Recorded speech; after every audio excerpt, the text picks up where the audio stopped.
Hi, welcome to the March Verse Virtual Poetry Reading featuring an extremely interesting um, set of features today who are doing visual poetry, which is a kind of ekphrastic um, that often requires uh, people to do their own artwork.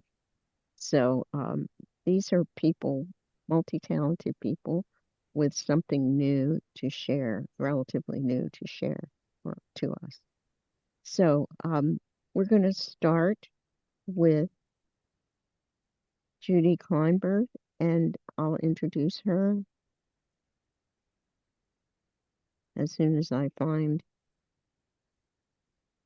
my introduction. There we go.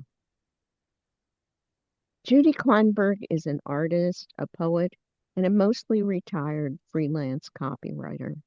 She's the author of four chapbooks, a full-length collection, and a book of visual poems forthcoming from Anhinga Press. Judy lives in Bellingham, Washington, and on WordPress at Chocolate is a Verb. Thanks, Robbi. And thank you all for being here. Thanks to j.lewis for doing a great job with Verse Virtual. And thank you to Lisa for being here. Lisa and I think, have a bit of a mutual admiration society going on, but this is the first time we've actually shared voices. So it's lovely to be here. Um, I'm going to talk to you about my visual poems. I do write regular poems, but I'm focused here today on visual poems, and it's gonna take me a moment. I'm gonna share screen. Hang on, and there we go. Everybody can see that? Okay. Um, so I've been doing this for quite a while. I have We can't almost, we uh, can't see it. you can't see the screen? I can see you. I can't see if you're sharing screen. I can't see it. Uh-oh, it I, s- says, I see the screen shared. How Me, come I me don't? too. Oh no. hmm, Well, sorry. Yep, the beginning of a Photoshop presentation, it looks like. yes, that's correct. And you should see visual poems and my name on there. You need to look at your view button, I think, Robbie, up in the upper right. This says speaker. Um, multi-speaker. Should I make it multi-speaker? What should I do? Give it a try. No, that wasn't it. What if That's you gallery. Right. gallery? Try gallery, yeah. Try gallery. Um, no, I'm just seeing everybody's pictures, their faces, but I'm not seeing the screen. So maybe you could stop share and start it again. I will do that. But otherwise, if everyone else can see it, it's my problem. Okay, here we go again. I'm going to share. Um,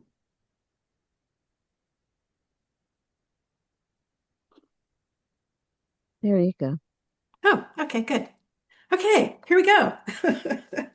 So I come at this from a long time of doing collage with colors and images.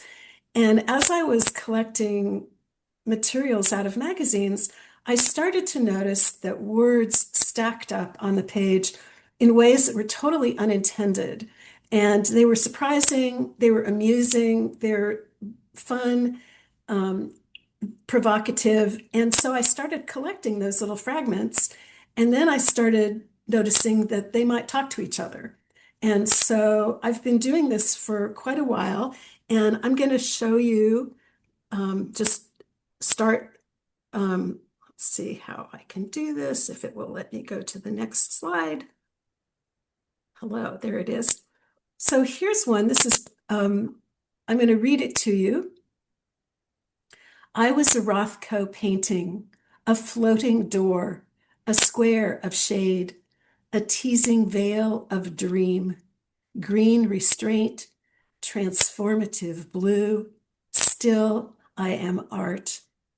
And the first thing that I found was this the first words, I was a Rothko painting. And I've circled it here and highlighted it, which is something I don't normally do. But just to show you, this is totally out of context. This is from an old edition of Elle Decor. The person was talking about designing this room. And those words popped out at me. And so that's what I'm doing. It's not something that I can really explain how I see those words, but that is what happens. And what I do is I cut these little windows out of the magazine. I get these magazines, this is only slightly embarrassing, from the bin at the local library, and I cut them out and then I put them back in the bin so people can reuse them. And I'm sure people who are doing collage can make good use of them. So here's the poem again. And this is a Rothko painting, in case by any chance you're not familiar with Rothko. This is not ekphrastic. It was not done specifically in response to this painting, but it is in response generally to Rothko. I was a Rothko painting, a floating door, a square of shade, a teasing veil of dream, green restraint, transformative blue, still I am art. And here's another one. The river elegiac, the current no more than water added to water, exuberance machine, blurred, impelling, atavistic. And for this one, what I saw here was in a very old 1987 edition of American Heritage, in an article about Andrew Jackson, I saw these words, the current no more than water added to water. And so my rules, I guess we all make some rules as we do this kind of thing. My rules are, first, that the words have to have no connection of the original meaning. They really have to be syntactically and meaningfully removed. And the other is that they have to be physically connected. So I'm not patching words together. A fragment has to hold together like this one does. Whoops. I'm also really pretty obsessive about keeping track of sources. So every one of these poems has a little post-it note on the back that lists the magazine that the words came out of and the date. And here is the poem again, the river elegiac, the current no more than water added to water, exuberance machine, blurred, impelling, atavistic. Excuse me.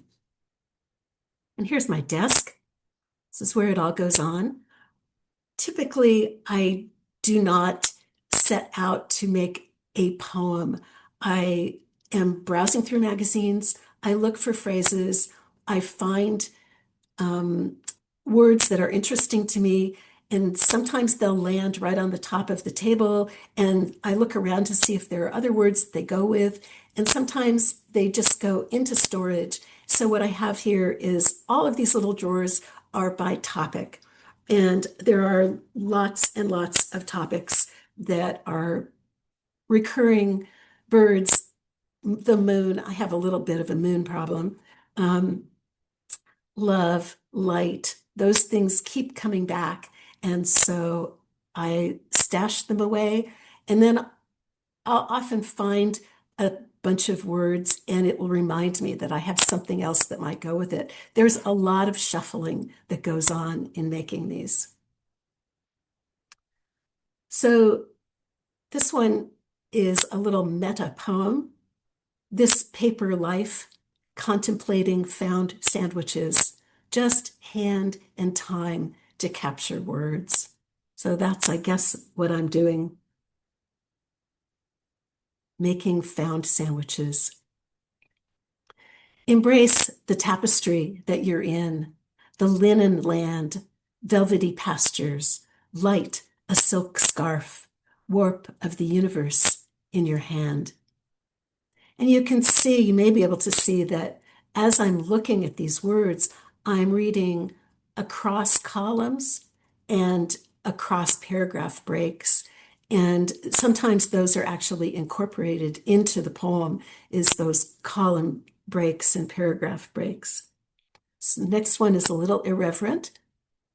When sin began, Adam and Eve defy the cage, slide out of crumbling Eden, original denial. The sound of the ground, of the dismantled Eden, the potent dirt, the tender rocks. I stand by the silence of all roots. The refuge of place, trees the protectors, and trees no doubt also knew some secret scripture of roots. And you can see that, you may see, I don't know if you can see it, but on the lower left of some of these, there's a journal name, and I submit these very aggressively. I'm submitting all the time, and I get lots of rejections, but I also get lots of acceptances. And this is really embarrassing, but I've had more than 1,000 of my found poems published as of this month. So, you just got to keep sending them in. So here's something completely different.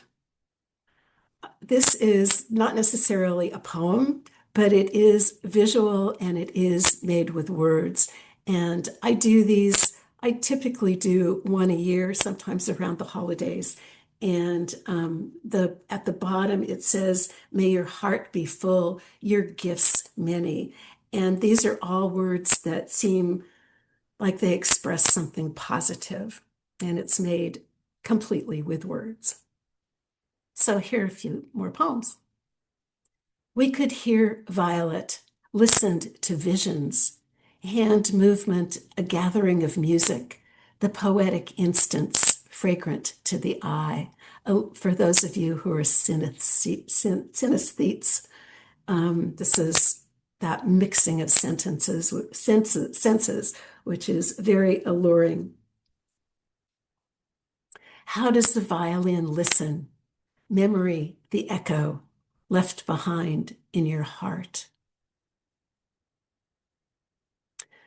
The word preserves the circus of memory, the hand shaping time, canopy of creatures, a mountain of ragged mind.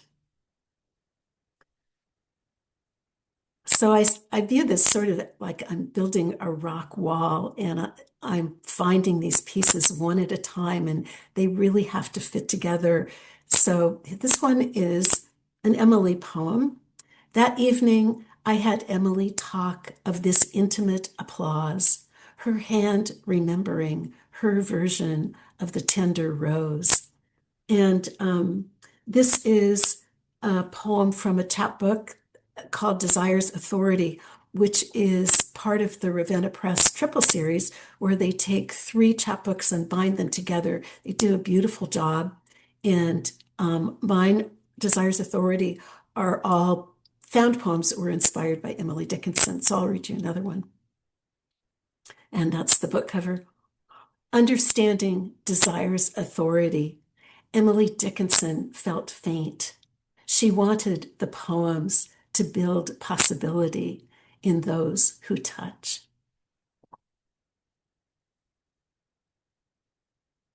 The hands of the heart, open and tender, a sign saying itself, deciphering love. And another collage This one says, make some noise. And these are all sound words that make up the image.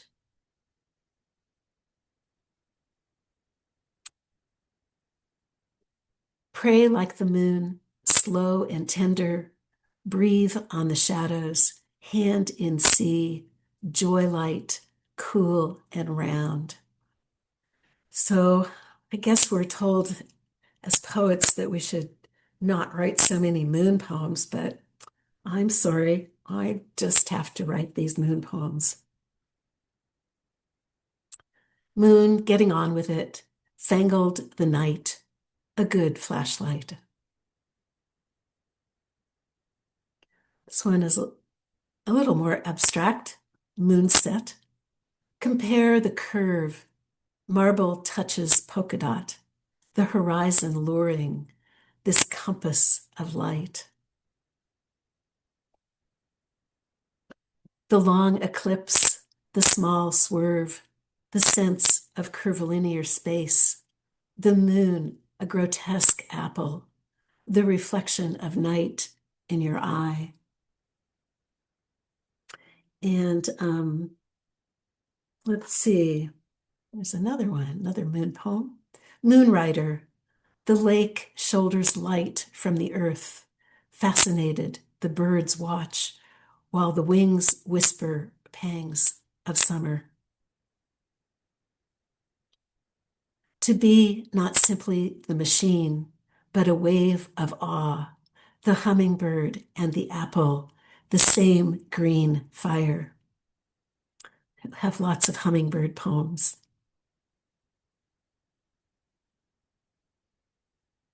Now a time for dreams and books, also travel on the couch, flying in place, words, hummingbirds. So this is a COVID poem, as you might recognize. Let's see, and the next one was published in Verse Virtual. Thank you very much, Jim.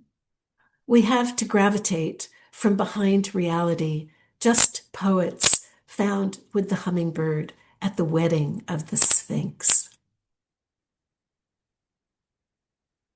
And here's another word collage.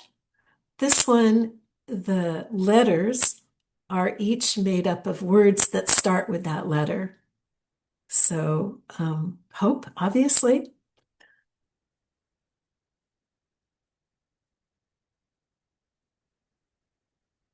The original reverence, birds sang against oblivion every day. Fast-winged, we are the birds. Were owls created by whales from a few blue decibels? I wondered that later when I turned out to be winged. This is a fairly new one. And I'm going to close with one other sort of self-referential making poems poem and one other collage poem.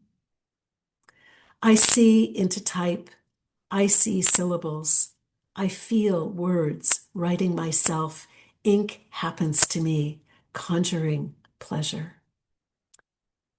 And finally, I have this one, which was created for the 2016 Women's March, and I had it printed as a big placard, and people carried it in the Women's March. And these are all verbs that represent strength.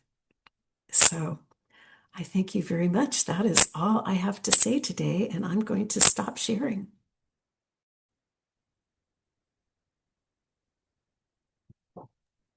Thank you for that. It was so much fun, and it raises so many questions in my mind. But we'll get to those at the end of the reading. Good. Thank you. Let's see. Let me find the introduction again, and then I'll introduce Lisa. Oh dear. For some reason, I don't have her. It's not here. I'm so sorry.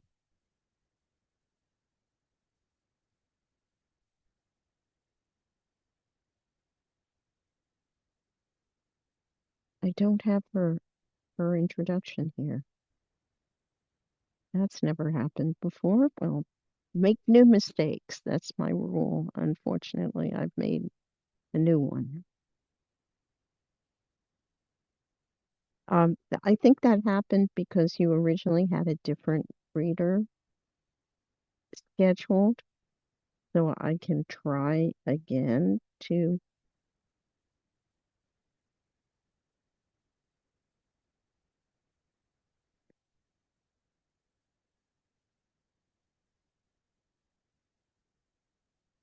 see if we can find it. Otherwise, I hope you'll excuse me, Lisa. I'm so sorry.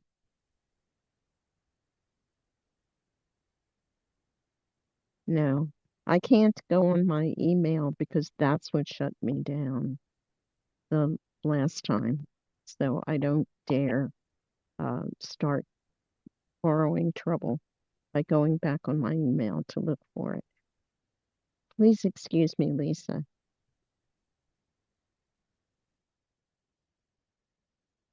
All right, Lisa, unmute, toot your own horn, and let's go.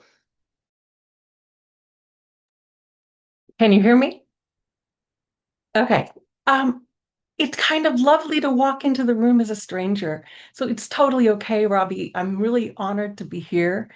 And I'm just going to, what can I say? I can say this. I started as an opera singer. I had always been writing poetry. I had always been making art. Those things have overlapped. And so now I'm creating art and poetry at the same time. And I'm going to share some of that with you. So I'm thrilled to be here and so grateful to all of you to gather and listen, and so much admiration to Judy for that incredible work and for the just the voice of your poetry coming through not only the words that you've assembled, but also just the look of it. I love how it looks, and our work couldn't be more different. So I'm going to share my screen also. Let's see. Let me know when you see it. Can you see it? Okay. So at age 19, I found myself at the university, um, really afraid to be there because I hadn't been raised thinking that would be part of my life.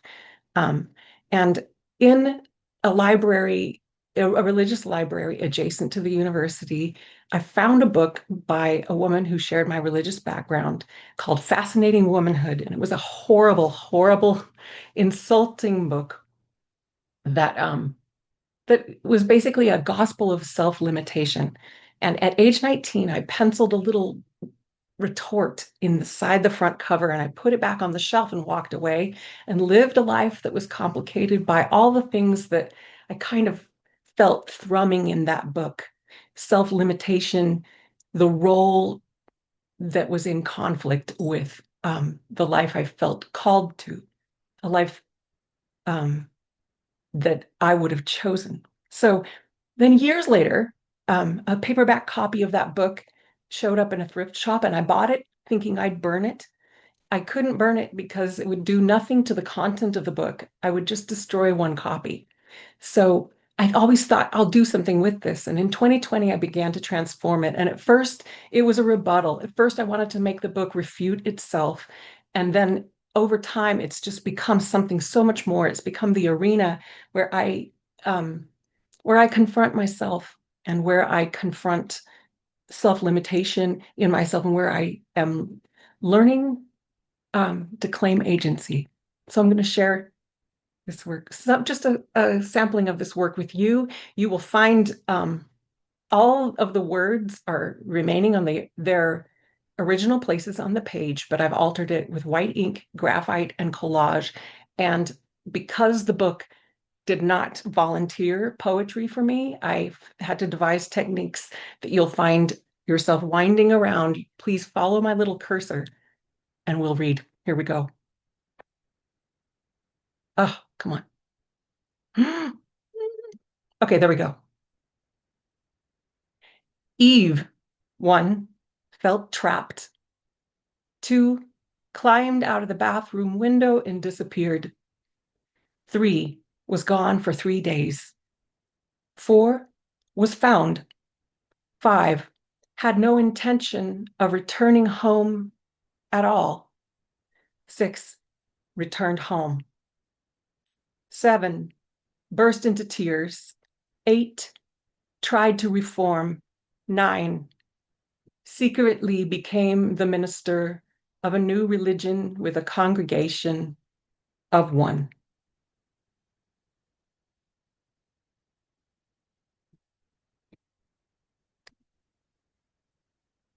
Here is an apple full of darkness. I do not offer answers or even hope, only something to eat. Yes, and maybe a richer, fuller darkness, a darkness where seeds may dream.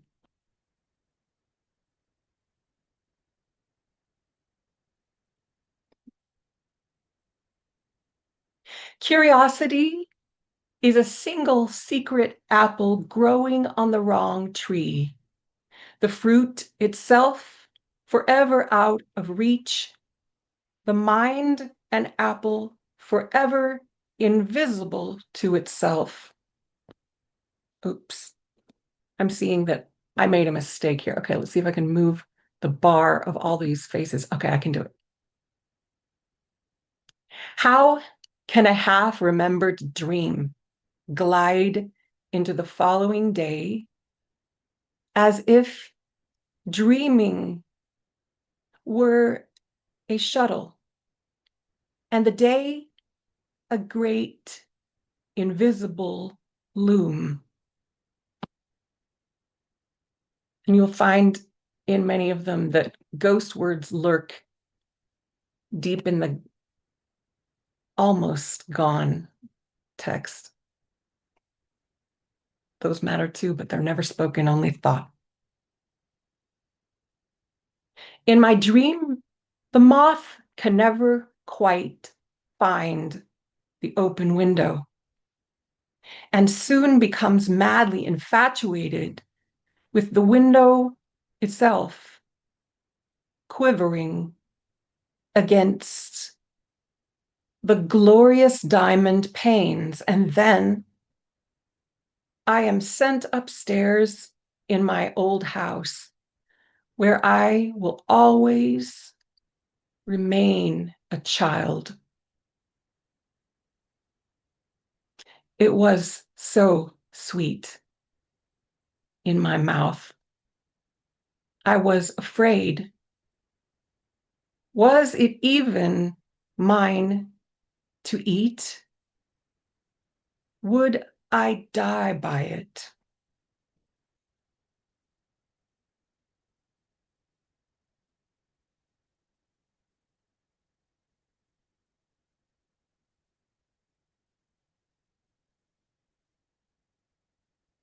Amelia had dark days, but she could also arrange her face like a smiling wall. She was so happy, she was so radiant, so happy, everyone said. She sparkled, reported a friend, up to the very verge of the grave. Oh, part me not from myself, nor pin me, twitching under glass.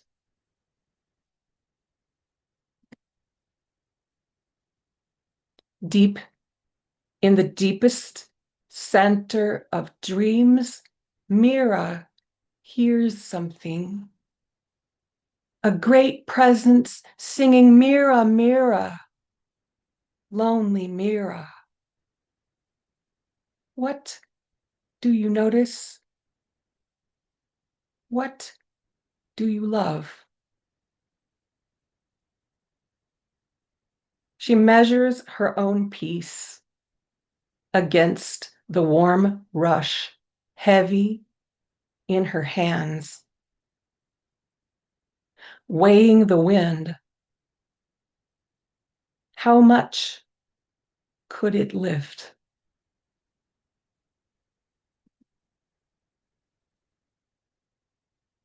The moon, when she moves, pilots the shining tides, as if she considers her work a loss.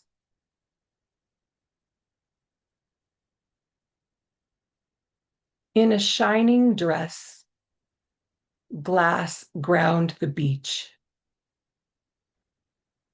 I heard a door open in the dark.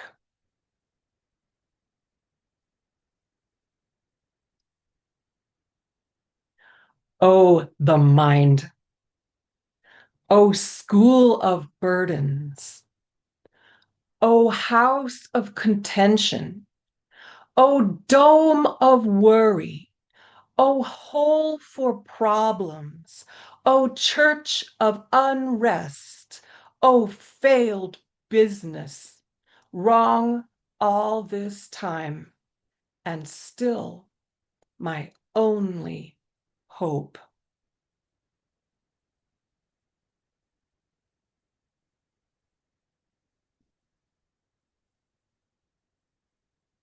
Oh, pin around which all dreams revolve. Oh, bitter spindle wound with lace. Oh, vine-covered world blooming around an axle.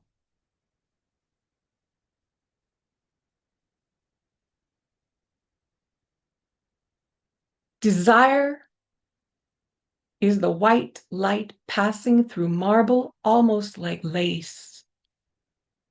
It is grief stirred to genius, for lo, the stars fell weeping, and the rain more than water in a sieve. And oh, beauty, we may well ask ourselves if there is a heaven holding up the birds.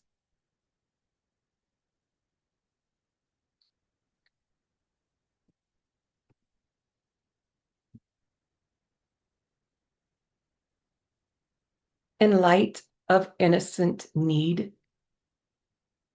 what right do I, what right do any of us have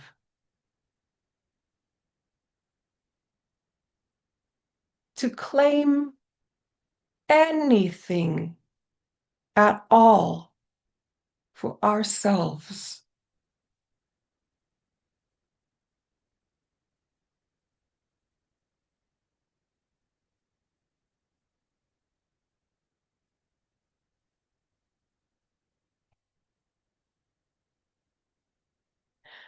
I don't have an answer for this question. I can't map out a course of action. All I can do is sit with it, breathe with it, hurt with it.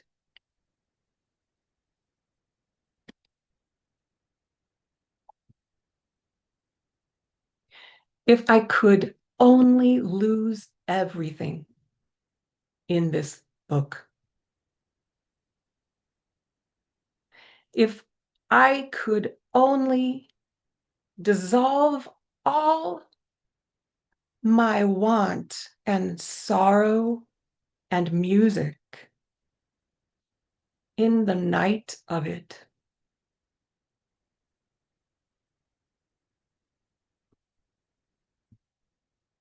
in the void of it, would there be something left over. Something to unearth like a blue stone. Wait. Hold on. Where did it go? Okay.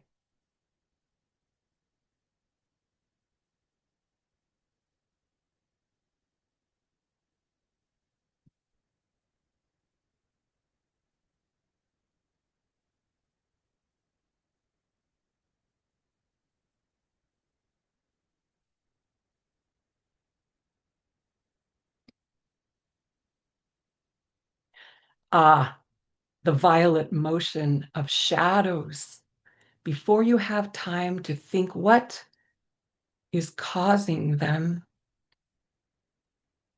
That cool, sympathetic likeness of the impossible.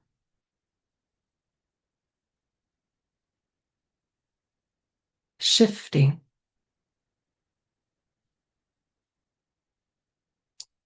That night, I slip a string of pearls around my neck and work in a lemon orchard. I wear boots. I sing. I sweat. The beads shine like ore.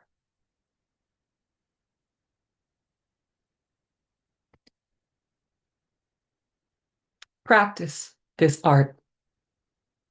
Say no. Neglect some urgent little duty. Do not oblige. You will notice a certain fascinating impulse to want something.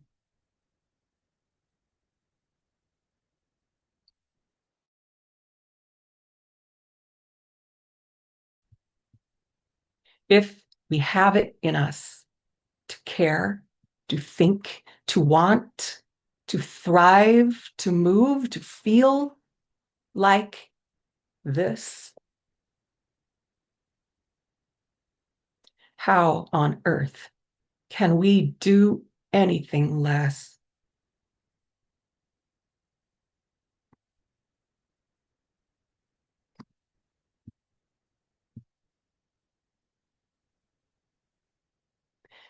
Mamie was driven, and she lived to drive. In fact, one day she drove for her life.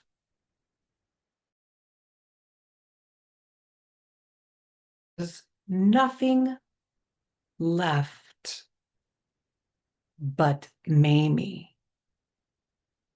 You can also read this one there's a short cut. You could read it this way. Mamie left.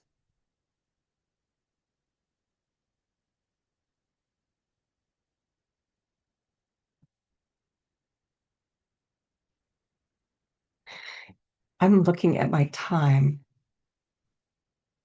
Do I have? One Looks more. like I've got one more. Okay, I'm going to pop through. I'm going to go back.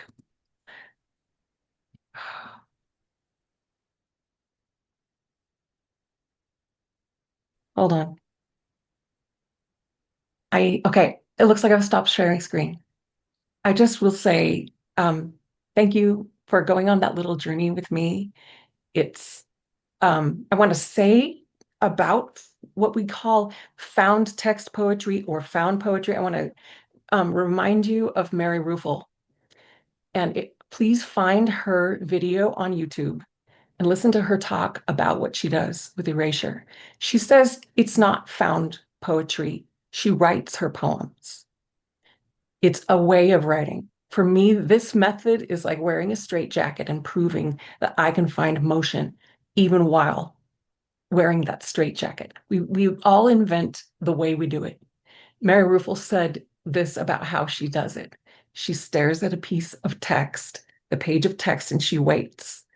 and the words levitate about a quarter of an inch above the page, and then she plucks the ones she wants, like flowers.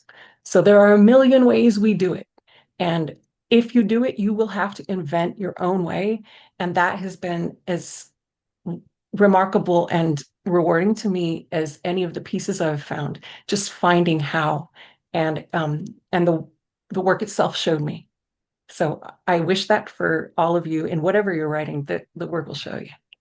So what an honor to be here. Thank you.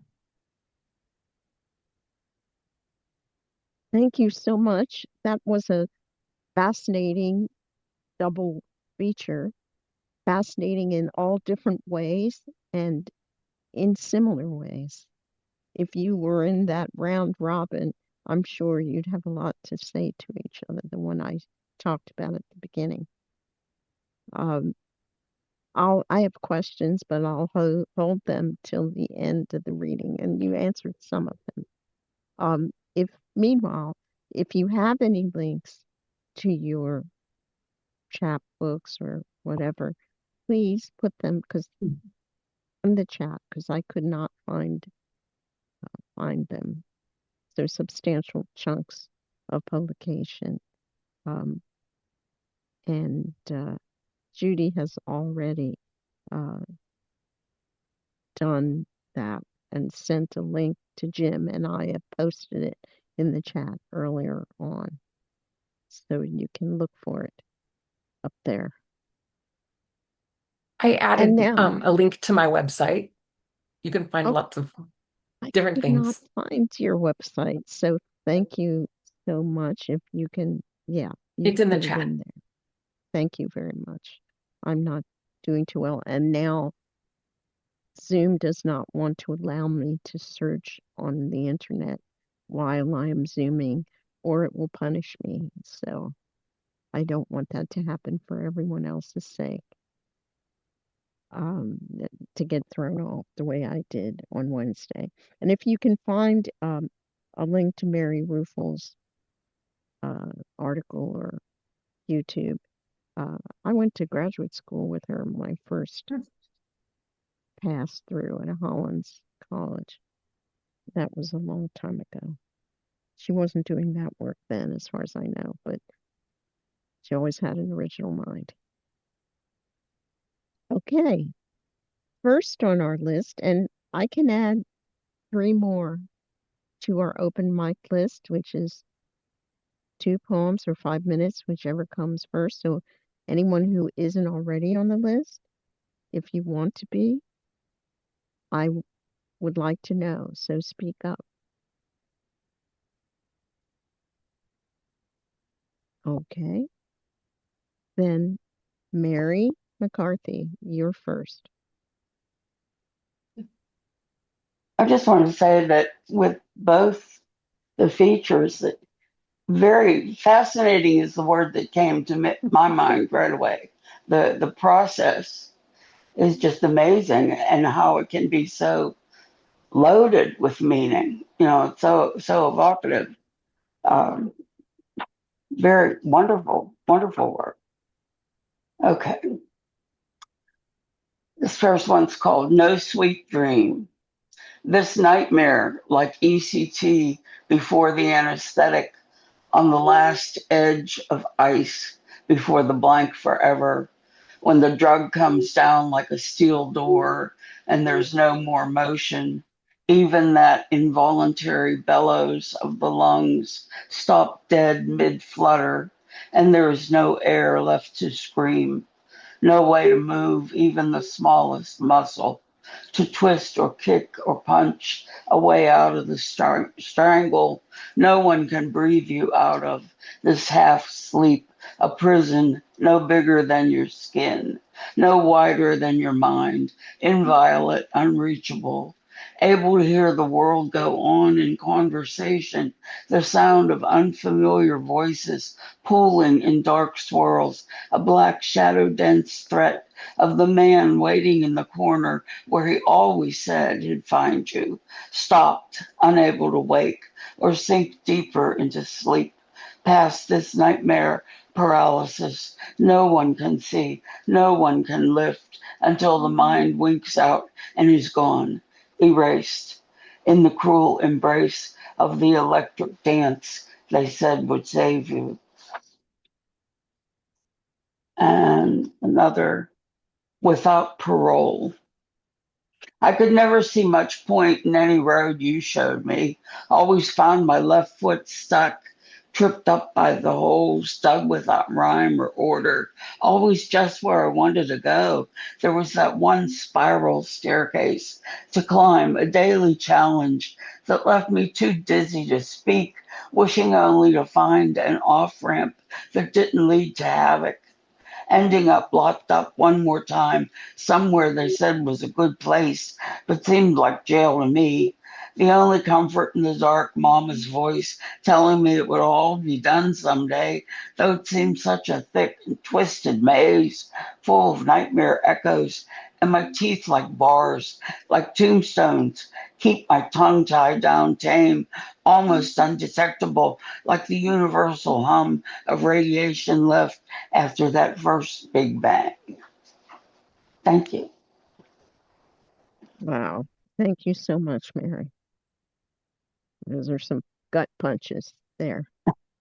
The next reader on the open mic will be Jimmy.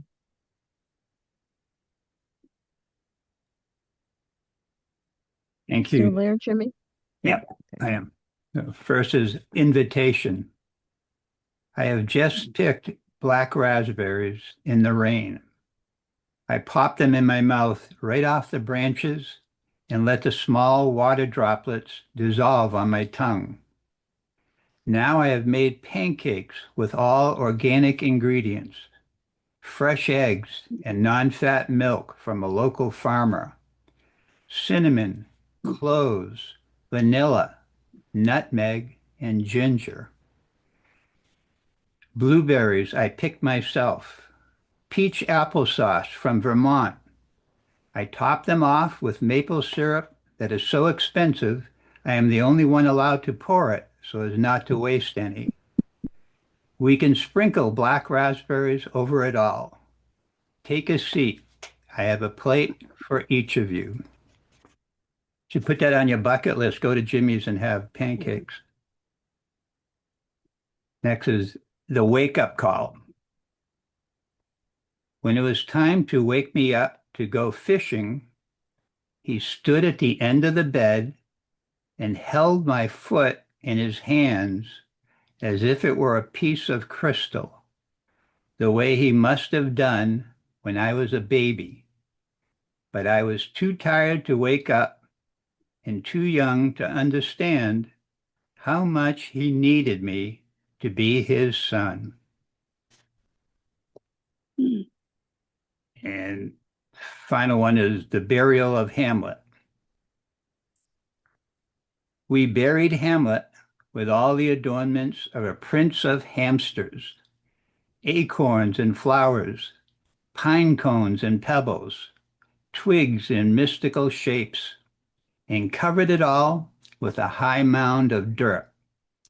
The next day, unaware that I watched through a window, you dug up Hamlet's grave. You stood in the backyard with a stick in your hand, poking at his still body, the permanence of death already seeping into your 6-year-old world.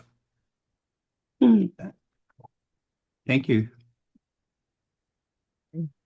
Thank you, Jimmy. The next reader is Gary. Okay. And I've got, since everybody was doing sort of visual stuff, I've got some ephrastics. They're the link to the two poems. The first is called Canyon, which is after White House Ruin by Ansel Adams. I am Canyon. Come, sit inside my cup of land. Let your eyes trace all my layers. Fine, the river that made me. Don't speak. Your voices are pitched too high. Your lies flit by, leaving only echoes, only empty kivas, only clay your hands shaped and abandoned centuries ago. Sit with me a while, pull up, sit in the sun, sit in the shade, sit, let your sand settle. You have time. And the second is after a photograph by Chuck Kimmerly of a window in Bodie Ghost Town in California, I think, but it's an old gold rush town. Bodie blackout window.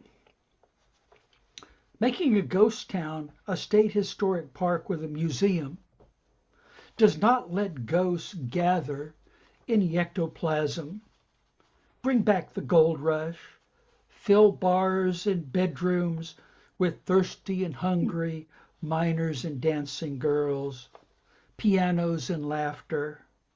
Now, stent mill tours, mustard remedies, cemetery walks, a peek at a blackout diamond in a window, a stack of syllables.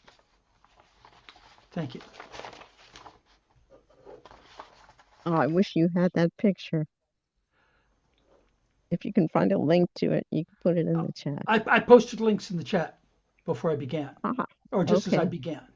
Missed that. Okay. Well, that's good. After people read, I'll look at it. Jennifer? Thank you, Robbi. This poem actually echoes found poetry in its way. I also write found poetry, but this is, you'll see, kind of echoes it. An artist only because. My father flashed at the periphery of my days, briefly glimpsed, a silvery fish disappearing into the depths. He was a man with bloodshot eyes in suits, working long hours in a distant tower, so I stitched him from pieces of flannel shirts, clothes other men wore in LL Bean. I created him by a lake or stream on every family vacation he didn't attend. Envisioned his smiling for the camera, maybe for my mother, maybe for me, eyes holding sun rather than dreamy dark, drifting along the horizon of a martini. At 6, I was fluent in the vocabulary of loss and used my father's soft, malleable absence to knit our ragged pieces into stars. Where a poem could be a constellation from cracks in stone, and I could feel his warm hand in mine only because he was too distant to see. Mhm. And the second poem is called A Revelation of Trees. This appeared in the Inflectionist Review. Suddenly, every oak reveals itself, branches fleeced, gray with cold. Twisted arms hold a shriveled nest, reaching for the dim eye of sun, pleading, forsaken. Two crows tack and spin, black sails flapping above tangled life. Wrinkles, veins, threads, stitching sky in haunted song. I gather the fallen bones, lichen-laced, aged by summer's thirst, holding their promise to burn, to surrender. Thanks. Okay. Thank you, Jennifer. Our next reader is Kate.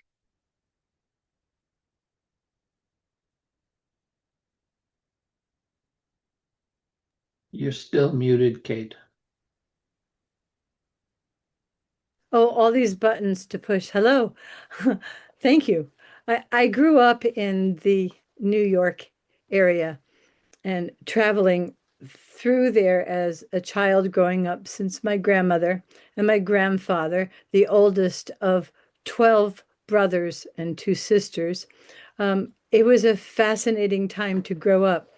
I have found myself that I have moved to Colorado and I miss so much of the East Coast, especially in Manhattan.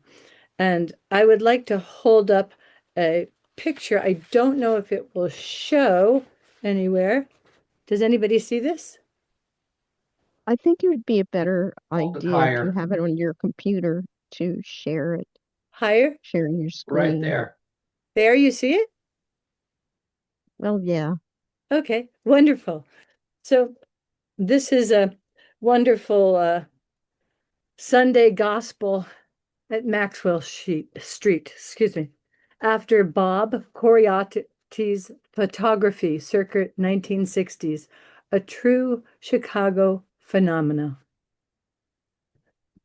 Where I felt welcomed in diversity, where folks gathered in a city neighborhood, where the song of the soul rose, where music was praise, where rhythm aligned dance, where all expression of life's joy illuminated, where I was far from suburban protocol, where small town taunts would claim it not my place, where I would be told to not go, where I may be considered an intrusion, where my eyes learn to spark, where my voice learned to sing, where my sad face was greeted with a smile, where all the hope is prepared for the next day.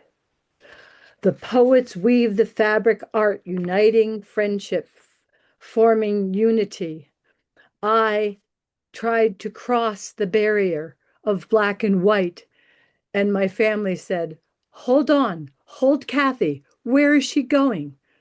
She is going to where she's comfortable with in this world, and she will learn people from all over the world.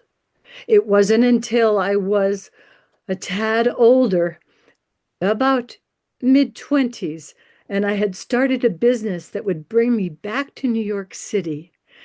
And one night, I went to the New York City Cookery, and there I was inspired for life to listen to Alberta Hunter. It was her return after decades of working as a nurse, and there she was, and she stood right at my table. And my friend looked at me and said, "Do you know her?" I said, "I believe I do. I will follow her music forever." And she stood there and said, "Whatever you do, make sure you keep singing." Thank you. Thank you so much. Mm. Our next reader is Jim. Okay. This poem was written in 2023 in the middle of my April with Friends project for National Poetry Month. And I have absolutely no idea what prompted it. It is bookended by a poem about empathy and another about photons. So has nothing to do with either, but this is Old Man. I am an old man with three names. One from my mother's father, one from my own father, and one from a tortuous line of grandfathers. Don't bother looking up name meanings. They have no bearing on who I am or will become. Likewise, I'm not sure they carry any weight from who I was. They are simply names I use to distinguish myself from you and him, and oddly enough, from every other person the internet identifies as having exactly those names, exactly in that order. However, the names are not the focus of the moment.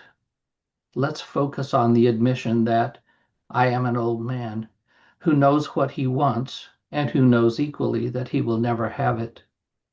Tell me, compared to that, what importance is there in a name or two or three? Old men tell old jokes, wear old clothes, bury their fathers and sometimes a child before they exit silently, leaving things undone that their own sons will stare at uneasily, then walk away from. That's how it is with old men. We were young, now we're not. And no matter our names, no matter our dreams, it usually works out that our sons bury us, sometimes with tears, sometimes without.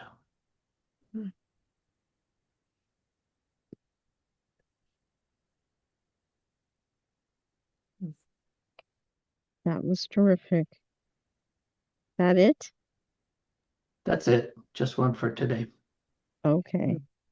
Then I can read. This poem is going to be in one art, unless I missed it and it already was. At home in the body. My cousin is a dancer, while I have always lived too much in my mind. When I visited, she dragged me to a belly dancing lesson. In the dim light, women in clouds of scented oil swayed like palm trees, cymbals crashing on each finger, arms coiling overhead. They could say so much with just the slightest bird tilt of the head, move as though each muscle had a mind, rictus abdominis, oblique, erector spinae, pelvic floor, and more. At the sight, my body stalled, so my cousin tied a folded scarf over my eyes, blinding me to faltering. I became a leopard, muscles a rippling stream beneath the skin.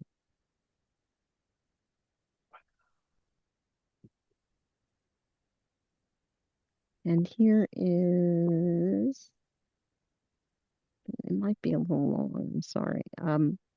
This isn't phrastic, but I'm not permitted to use the image. It's called Eclipse, and it's after Sal Taylor Kidd's photograph, Oliver watching the eclipse, 1 of 10. The boy knows that soon enough the moon will block the sun, swallowing its brightness in increments until it is neither day nor night, but something in between, and that soon shadows will bloom like bruises by the barn. The rake stretch its claws toward the half-open doorway, windows lidless eyes. Birds will huddle in the trees and bats swoop overhead. But behind his paper shades, he grows weary of waiting. In his mind, he hovers above the burning surface on a journey to the center of the galaxy. He hadn't realized the change would take so long. All his life, he has watched that sun cast its golden net over familiar hills and houses, coaxing seeds to split, unfurl, turning toward warm light, taking comfort from its presence in the sky. And yet, the most ordinary can surprise. Why not the sun, sustaining life, the source of stories, myth? Egyptians once believed it was a god. Like the god of Sunday school, we cannot look at it, or else be stricken blind.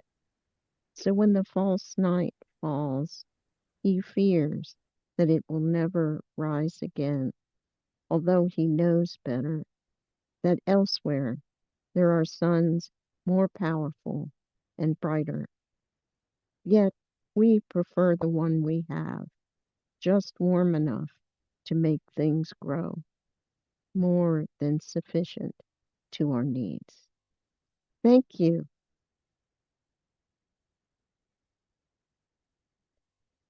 Does anyone have any questions for our features?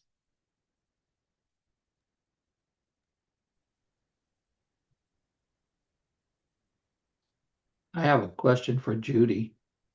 What kind of mind does it take to have the organization that you showed behind your table? Damn it, I clearly. that is I so far from my personality. I look at that and I go, "Oh my gosh." My first thought is come to my house. I'll pay you to make some order out of this chaos. And a question to Lisa. How do you do all of the lines and the twists and the turns? Do you do those all yourself, I assume? Yes, it's a long, exacting process. So I work from a photocopy of my page and I work out what I'm going to do. But when it's time to actually alter the page, what I'm doing first is taking a white gel pen and circling a word, drawing the line that I've already planned. Boy, it is very exacting. I already know exactly where every line is going to go. I will start to draw the lines, and it's layers and layers of white ink. Then I'm working back and forth with a Prismacolor ebony pencil, which I love so much. It's a very soft, very metallic, wonderful, blendable graphite and a blending stump. And I'm working layers and layers of shading. And of course, you saw how all those loops, sometimes there's underpasses and overpasses. I live in Dallas, where there are highway systems and on ramps, off ramps. So this has found its way into the work. And so I'm putting on these layers and then I'm blacking out with graphite, but then I shade the lines too, and I'm carving the edges of them. It is a very meticulous, long process, but and it just has to be done like that. The result And is absolutely striking. Thank Visually, you. just absolutely striking. I'm on a totally different quest with my poetry. I got a subscription to a music AI for Christmas Mhm. that allows me to set my poems to music based on the prompts and the styles of music that I choose. So my creativity is going in that direction, but the visual artistry is just fascinating. And I really like Judy's version of found poems because I'm used to seeing the blacked out lines, the blackout black. It looks like a redacted page. Your poems have flipped that on its head and said, here's the important pieces, ignore the rest, without saying ignore the rest. Thank well, you. they're artworks in themselves. They're collages, and that's that's lovely. And the different colors and the fonts all play a part in that. Okay, Jimmy. Yeah, I had a question for Lisa. That what was the name of the book you used? Did all your poems come from that one book? Yes, it's Fascinating Womanhood, which became a manual for a whole movement in the 1970s, 60s, and 70s, which was kind of countering third wave feminism and basically telling women to remember that they should stay dependent, remember that they are incapable, remember that they have to need a man and show how much they need a man. So it was the most insulting book I'd ever seen. It broke my heart, and I had to do something with it, and burning it wouldn't have done enough. Who is the author of it? Helen Andelin. She Another self-published it face. in 1963. Uh, Thank you. another face of Phyllis Schlafly, who ironically was a very accomplished woman in Ironic. pub in public life. Yeah, she just didn't win any competition. Hmm. That's my theory anyway, and I'm sticking to it. But where are there publishers? And there must be because um, Judy has a book coming out. So what are the publishers for those of us listening to this video or in the audience? Um, what publishers can they turn to send substantial pieces of their work, books and chapbooks? Lisa, go ahead. Oh, I was going to suggest some journals that are open, but now that I'm thinking of it, it's hard for me to. Oh, there's a wonderful journal I want to recommend, which is Control Plus V, which is a collage magazine, but they have a lot of text plus image. That's a beautiful place to submit. There are some of our mainstream journals like Iowa Review and Cincinnati Review and Gulf Coast will publish visual poetry. More and more, it's becoming a thing that is done because we have online publishing. We don't have to pay for ink to share this work. So I want to recommend find the visual poets you like and look at their bibliography. I mean, look at their acknowledgments pages. You will find lots of really good journals that publish this. There are startup journals like and everyone on up that are publishing this now. So Oh, it's on my site, Chocolate is a Verb, which is on WordPress, there's a page called Etc. And if you go onto that page, I post pretty much every piece that I've published by the publication. And so you can actually see all those publications. It's not the pieces themselves, it's the publications, and you can get an idea. And of course, I've been doing it for a while, and some of these publications don't last. They might start with great energy for a year or less and then disappear. But there are a lot of them that have been around for a long time. And I do have a new accepted book from Anhinga Press, which is in Florida, and they have a visual poetry category in their list. They publish a variety of books. Um, so, there's one. And there are also various places out of the country. Poem Atlas is a wonderful publisher, and they do beautiful work. And I have a full-length book with them, and they approached me and said, we love this, and can we do this? But it's not distributed. The book isn't distributed in the US, so there are shortcomings to publishing out of the country sometimes. you have to pay tariffs. Well, it was a little before that, so not so far. Shh. But Okay. they did a beautiful job. Because it took me many years to find a publisher for ekphrastic books Yeah, who knew how to do it. yeah. It is, as Lisa says, people are more responsive to it because publishing options are widening out. And the other thing is, I think that there's a greater acceptance for self-publishing in quality editions. And so if you can't find someone to do it, there are a lot more, it's not frowned on in the same way that I think it was some time ago. So you can create your own. And I don't there's know a about that. there's a wonderful printer here in Washington State, Gray Dog, I think they're called. They do beautiful work, just absolutely beautiful. And, they'll create as professional a book as you could possibly want. But they don't have the additional parts of that a publisher offers, which is having it on their website and distribution and that sort of thing. With the crisis, it's so complicated because of the legal issues. Right. And Yes. I couldn't begin to handle those. I think probably most people feel the same way.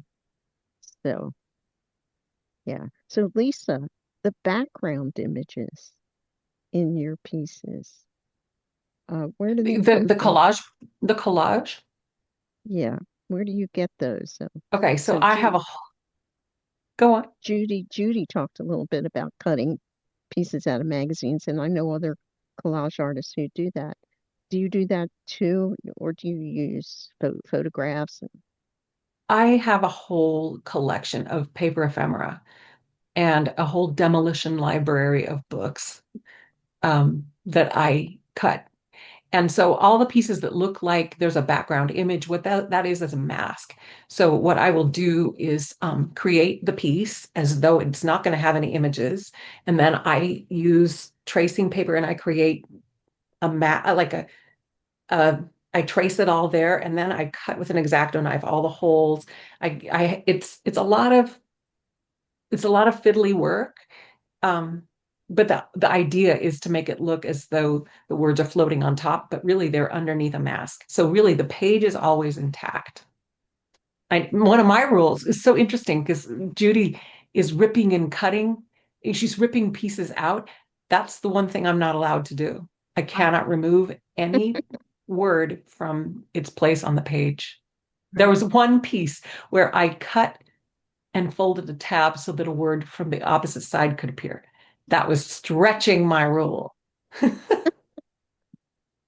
Well, this is so much fun, and I hope everyone who is here and has listened to the video gets ideas that inspire their own work. So Well, thank you thank all. you. Thank you, Robbi. You're welcome. And thank you, Jimmy, Thank you, for Jim. hosting Judy to begin with. So I was introduced to her work Thank you, because Jimmy. I thought this Thank you fit all. perfectly into our series, which I think of as bringing something new to people's work. That was Thank you. wonderful. Thank you, everybody. Thank You're you. welcome Thank and you so welcome. much. Thank you. Bye. Bye.